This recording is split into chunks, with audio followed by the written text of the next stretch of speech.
What's the meaning of accumulative?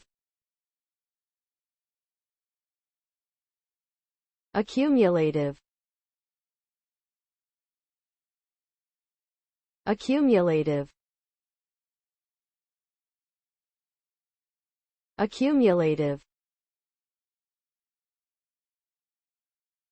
Accumulative. Accumulative. The word accumulative means increasing or growing by successive addition. It can also refer to something that is marked by acquiring or amassing. In other words, something that is accumulative becomes greater in amount, number, or intensity over a period of time. For example, the risk of developing a disease may increase with each additional exposure to a harmful substance.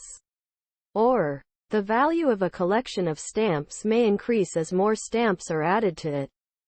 Here are some examples of accumulative. The accumulative effect of stress can lead to health problems.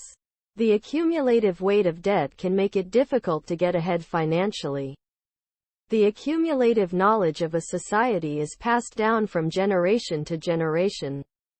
In general, anything that is accumulative has the potential to grow and become more significant over time.